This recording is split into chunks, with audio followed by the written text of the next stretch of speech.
If you want some FIFA 23 coins, please check out MMOXP.com. Their link is down in the description. They're fast, cheap and reliable, and if you use code Rema you can get yourself a 5% discount. So what's up guys, my name's Ash and welcome back to a brand new video. In today's video guys, I've got some 422 custom tactics and player instructions for you guys. Now I get a lot of questions asked about which tactics and that I use primarily on my account, and the explanation is I use the 4-2-3-1 by default. I posted a video on that yesterday, and then when things aren't going well or I need a goal, I will use this 4-2-2-2. So I just hope that clears everything up. I also sometimes use a 4-1-2-1-2, but that's on and off. But yeah, just before we get into today's video though guys, I'd very much appreciate it if you could drop this video a thumbs up, as that really does help with the YouTube search algorithm. Also subscribe to the channel if you are new so you never miss out on any videos like this one, and don't forget to turn on notifications so you are notified when a video is posted. And with all that aside guys, let's get right into today's video. Okay, so for custom tactics, they're very similar to the ones I actually use for the 4-2-3-1, but there are a couple of differences, and then obviously the player instructions are different too. So let's talk through this. So on the defensive style guys, this is the same for everything. I always use balance. The reason being is you get the greatest control in your defense. You get to pressure when you want to press, and then you get to drop off and be more conservative when you need to be. A lot of people like to use pressure tactics. If you want to do that, go ahead, there's nothing wrong with it really, but I suggest trying to master balance, as it will make you a better player as a result. But yeah, moving on to defensive width guys, I have this on 42. The reason being is people like to play very narrow in this game, so it's important that you do defend in a more narrow manner. So by having this on 42, you get a lot of coverage of the central areas. That's how you primarily defend. But if you look at the diagram in the bottom right hand corner of the screen, you can also see we have a little bit of width. So if somebody does try and play a ball down the wing, we are able to cover that as well. So we defend primarily narrow, but we're also able to cover those wings on the occasion that the opponent does go down the wing, so it does work very well. Now for depth guys, this is something that's changed a lot for me throughout the whole year, but I've started to settle on using higher depths. The reason for this is, yes, you can get through balled, but if you can learn how to defend them a bit better, you have a much better time as a result. So by having this depth higher, it allows you to be higher up the pitch with your team, and if somebody does try and play a through ball, you can just run one of your defenders back to track that run, and you can quite often snatch the ball back quite high up the pitch and start off easy attacks. So it does allow you to create a lot more opportunities just from winning the ball higher up the pitch. It also relieves some pressure, because I noticed when I was using a lower depth, I was inviting a lot of pressure onto me and I wasn't playing the way I wanted to. So I thought it's better to up the depth on the risk that we might get through ball every now and then to have a better performance otherwise. But yeah, moving on to build-up play guys, in the 4-2-3-1 I used fast build-up, but for this formation I used balance. Now the reason for this is I feel like this is a bit more of a flatter formation. The 4-2-3-1 has a lot more like triangles that you can play with the CDMs and the cams. You can't really do that with a 4-2-2-2, I've noticed. You can obviously play between like fullbacks and CDMs and that, but you know, it's a bit flatter as a whole. So I like to use balance, as it does give you a bit greater control. You don't really want your players running all over the place in this formation, as it will lose a lot of its shape, which will, you know, it will decrease its effectiveness essentially. So I like to use balance, as it is very controlled in this formation. Moving on to direct passing guys, moving on to chance creation guys, I like to use direct passing. I feel like this is very necessary on the new gen version of the game, because if you look at the diagram in the bottom right hand corner of the screen, you can see it's the only setting which makes your attackers move in a dynamic motion. It's the only one which will actually make them move to penetrate the defensive line. It shows that very clearly in the diagram. If we look at something like balance, you'll see they're very static. They don't really bother the defenders that much, which is why I suggest direct passing on the new gen version of the game, because of the way the AI works. If you are on old gen, you can get away with using balanced, but yeah, if you are on new gen, I cannot suggest direct passing enough. Now for width guys, because this is a narrow formation, it makes sense that we have a more narrow width. So I have this on 40 because we want to attack slightly narrower. It allows us to play shorter passes more consistently and more frequently. If you up the width too much, you'll notice your team can become a bit disconnected from each other, and it can be a little bit difficult to play passes to each player. So I like to keep the width lower on 40 by default, and when we need to increase the width, I'll show you what we do in the player instructions. So it's nice to have a lower width so we can attack in a narrow manner. And obviously if you want to run like one of the wide cams out to the wing with the ball, you can obviously do that. It just means by default you your team's a bit closer together, so it's a bit easier to link up the play. Now, moving on to players in box, this one is down to preference, but I like to have this on 6. The reason being is I like to get some players into the box so we can obviously create some chances, but at the same time I don't like getting counter-attacked too much. So by having it on 6, we get some players in the box and then some hold off and step back a little bit deeper, so if an opponent does try a counter-attack, we can quite often prevent it. But yeah, it's down to preference. If you want to up it or lower it, that's up to you. Now, lastly, for corners and free kicks, I have this on 2, and again, this one's down to preference. Doesn't really matter what you use. If you want to use it on 1, you can. If you want to use it on 4 or 5, you can. But I just like using it on 2 because, again, we get some players in the box, but if, like, we lose the ball, we won't get counter-attacked that easily, as we will have some people back. But yeah, you can pretty much use what you want for these.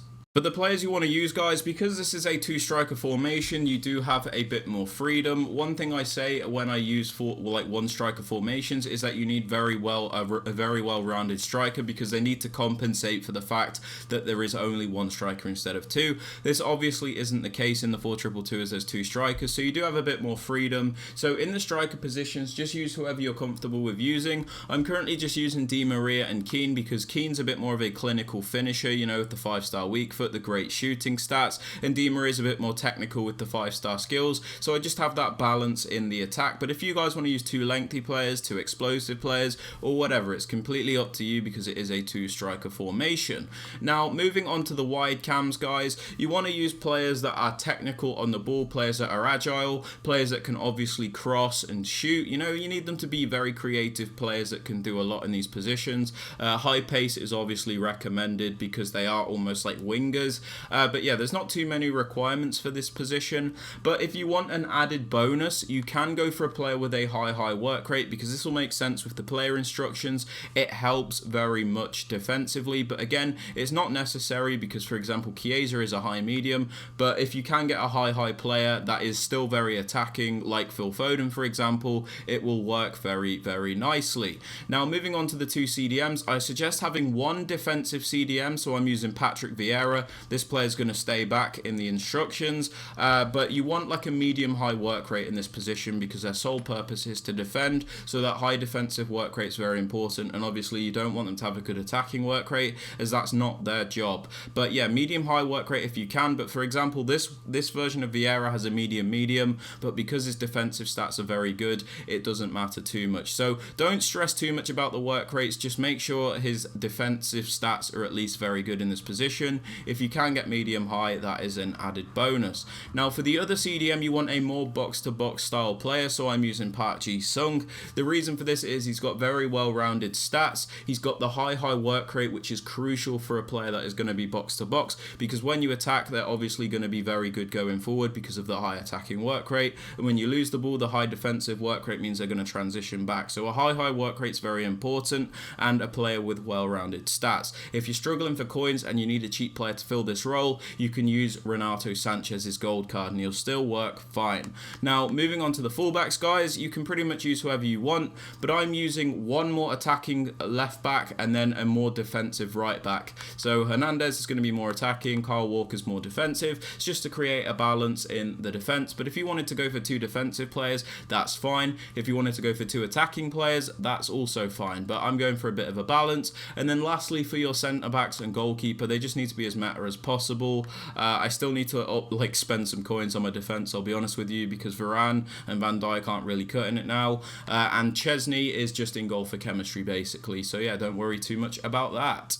Now, for the player instructions, guys, on both strikers, I suggest stay central and get in behind. The reason for this is you don't need them to drift off to the wings, as we've already got wide players. I've got Foden and Chiesa, you will have whoever. You don't need these players to drift off to the wings, as their job is to stay central and finish those chances. If you have them drifting off to the wings, a lot of the time they'll move out of position. They won't be there to finish off your chances. So it's important you get them to stay central. We have them on getting behind, so they make runs by default. It doesn't always mean you have to play the ball over the top in behind or whatever. It just gets you the best movement out of your strikers to really mess up the defense, because if they run by default, they often take defenders with them. And let's say I wanted to play the ball short, I could then tap R1, so the defender starts running thinking he's going to get in behind, and then my player will come short. So it just gives you better movement out of your strikers. Now for both cams, guys, I suggest get into the box for cross and just leave it at that. The reason being is when we get to the penalty box, we need these players to transition into the box, otherwise they don't really get involved enough. By having them on get into the box for cross, they will transition from that wing position into the penalty box, so they're more involved in the attack. This is very important because otherwise you will only have two strikers which can be easily marked, and like I said, your cams won't get involved otherwise. So just have them on get into the box for cross, as it improves their movement. It doesn't always mean you have to cross the ball. And regarding what I said about the benefit of the high work rate is, if you can see what I've done with the cams where we have them on basic defensive support, with the high work rate, when we attack they'll obviously be very good, and then when you lose the ball, their high defensive work rate means they will transition back into almost like a left mid and right mid position to defend in a 4-4-2 very well. It's not a requirement, but like I said, it's an added bonus for extra defensive support. Now for the more defensive CDM, we have stay back while attacking, cut passing lanes and cover center. This is pretty self-explanatory. We want him to break up the play and be annoying. We don't need him to go forward, so we have him on stay back, and then we want him to cover the central areas because that's where a lot of people like to play through, so we just have him on cover center there. Moving on to the right CDM, the more box-to-box player, we have completely default settings and then cover center, because again, we want him to do a bit of everything in defense because, you know, he's a bit more of a balanced player.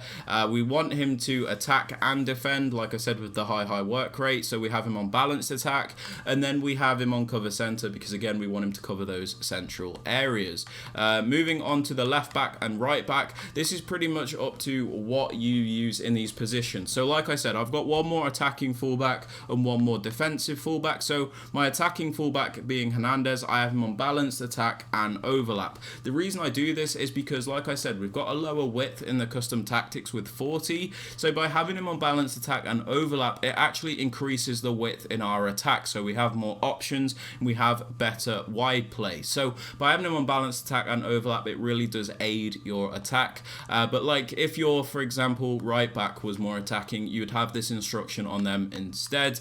But yeah, that's why we do that on the left back. And then on the right back, because he's my more defensive player, we have stay back while attacking and overlap. This just adds defensive support and always ensures we have at least 4 defensive players back, these being Vieira, Van Dijk, Varane and Walker. And we still have overlap on because if we were to trigger him forward with L1, he would overlap the winger instead of underlapping, meaning we do get extra width. But yeah, they are my custom tactics and player instructions for the 4-2-2 guys. If you have enjoyed or found this useful, I'd very much appreciate it if you could drop it a thumbs up. Subscribe to the channel if you are new so you never miss out on any videos like this one, and don't forget to turn on notifications so you are notified when a video is posted. And with all that aside, guys, I hope you have a fantastic rest of your day, and I'll catch you all later. Peace.